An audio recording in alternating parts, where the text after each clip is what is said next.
اٹھے ہوئے ہاتھوں کو قبول کر کے اس کی توقعات سے بڑھ کر عطا فرما دیتے ہیں۔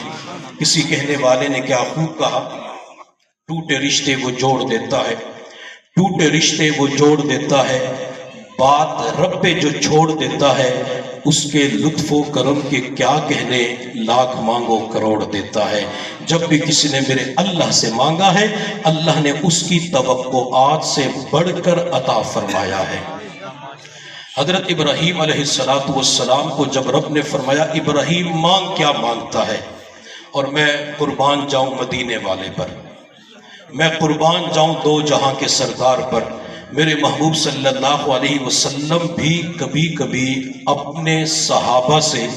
اپنے دیوانوں سے، پروانوں اور مستانوں سے فرمایا کرتے تھے مانگ، کیا مانگتا ہے، جو مانگے گا میں محمد تجھے ضرور عطا کروں گا۔ میرے محبوب صلی اللہ علیہ وسلم کی خدمت میں ایک صحابی جوانی کی عمر میں رات گزارتے تھے، ابھی ان کی شادی نہیں ہوئی تھی، ان کے ذمہ تھا حضور کو تہجد کے وقت میں پانی کا لوٹا بھر کے پیش کرنا، مصلی بچھا دینا، مسواک پیش کرنا۔ حضور تہجد کے وقت میں اپنے کپڑوں پہ خوشبو لگایا کرتے تھے، عطر لگایا کرتے تھے، ان کے ذمہ تھا پیش کرنا۔ ایک مرتبہ حضور صلی اللہ علیہ وسلم نے ان کی خدمت سے خوش ہو کے فرمایا مانگ، کیا مانگتا ہے، جو مانگے گا میں محمد تجھے ضرور عطا کروں گا۔ جب صحابی رسول نے دیکھا کہ دو جہاں کے سردار مجھے نوازنا چاہتے ہیں، تہجد کا وقت ہے، قبولیت کا وقت ہے، خدمت سے خوش ہو کے فرمایا جو مانگے گا میں تجھے ضرور عطا کروں گا۔ صحابی رسول نے حضور صلی اللہ علیہ وسلم کی خدمت میں عرض کیا یا رسول اللہ، میں جنت کے اندر آپ کی رفاقت چاہتا ہوں، جنت میں آپ کے قدموں میں جگہ چاہتا ہوں۔ میرے محبوب صلی اللہ علیہ وسلم نے فرمایا کچھ اور مانگ لے۔ صحابی رسول نے جواب دیا یا رسول اللہ، نظر کسی اور طرف جاتی ہی نہیں ہے۔ جب اللہ نے رات کے اندھیرے میں تہجد کے وقت میں آپ کے قدموں میں بٹھا دیا، اللہ جنت کے اندر بھی آپ کے قدموں میں جگہ عطا فرمائے، اللہ جنت کے اندر آپ کی رفاقت نصیب فرمائے۔ پھر کسی کہنے والے نے کیا خوب کہا، ملے قطرہ عشق محمد دا صلی اللہ علیہ وسلم، ملے قطرہ عشق محمد دا، بھئی تخت شاہی دی لوڑ نہیں، دل مست رہے وچ مستی دے، بھئی عقل دانائی دی لوڑ نہیں، میرے قلب سیاہ گناہگار دے وچ تیری یاد دا ڈیوا بندہ رہے،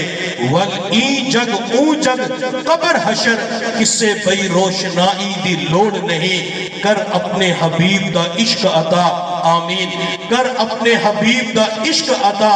جگ سارے تو بے نیاز چا کر، لو لو بچ ہووے عشق نبی کسے بھئی آشنائی دی لوڑ نہیں۔ سبحان اللہ۔ کینو حور پسند، کینو نور پسند، کینو حور پسند، کینو نور پسند۔ میری الفاظ سمجھ آ رہے ہیں؟ جس کو سمجھ آ رہے ہیں محبت سے کہیں سبحان اللہ، محبت سے کہیں سبحان اللہ، اور اونچی آواز سے کہیں سبحان اللہ۔ کینو حور پسند، کینو نور پسند، کینو موسیٰ دا کوہ طور پسند، قسم خدا دی عاشقہ نو نعلین پاک دی دھول پسند، سارے نا ہن ہک پاسے ساکو تیرے نام دی میم پسند، ہک بار پسند لکھ بار پسند، سوہنے آقا دا دیدار پسند، جتے اتھروں صدیق دے ڈگ دے رہے سکو آقا دا اور رخسار پسند۔ اللہ تعالیٰ آپ سب کو، آپ کی خواتین کو، بچوں کو بار بار حضور کے روزے پر سبز جالیوں کے سامنے کھڑے ہو کر مجھے سبز غلاف دیکھ کر وہ سبز گنبد نظر آ گیا، وہ حضور کے روزے کی سبز جالیاں یاد آ گئی۔ اللہ سبز جالیوں کے سامنے کھڑے ہو کر درود و سلام کے تحفے پیش کرنے کے ساتھ بار بار رونا بھی نصیب فرمائے۔ پھر کسی کہنے والے نے کیا خوب کہا، دربار مصطفیٰ میں میں زارو قطار رویا، دربار مصطفیٰ میں میں زارو قطار رویا، جو حضور کے روزے پہ جا چکے ہیں، ادب و احترام سے جب حاضری دی تھی، اس کیفیت منظر کو تصورات میں لے کے آئے کہ جب میں حضور کے روزے پہ گیا تھا، درود و سلام کے تحفے پیش کرتے ہوئے میں حضور کی خدمت کے اندر رو پڑا، میری آنکھوں میں آنسو آ گئے، میرا جی چاہ رہا تھا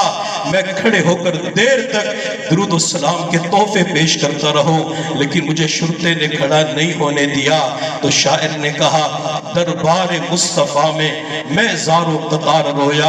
اپنی جفائیں سوچی میں بار بار رویا، مدینہ میں پھر رہا تھا مجرم بنا ہوا تھا، مدینہ میں پھر رہا تھا مجرم بنا ہوا تھا، سوچے نبی کے احسان میں بے شمار رویا، کیسے بتاؤں تم کو کس وقت چپ ہوا تھا، کیسے بتاؤں تم کو کس وقت چپ ہوا تھا، آقا کے شہر میں لیل و نہار رویا، آقا کے قدموں کو ڈھونڈتا رہا میں، آقا کے قدموں کو ڈھونڈتا رہا میں، مدینہ کی گلیوں میں پیدل سوار رویا، پیارے نبی کے در پر جذبات ہی عجب تھے، پیارے نبی کے در پر جذبات ہی عجب تھے، رویا وہاں خوشی سے اور سوگوار رویا، دامن تھا میرا خالی رب کا بنا سوالی، دامن تھا میرا خالی رب کا بنا سوالی، ان کی شفاعتوں کا میں امیدوار رویا۔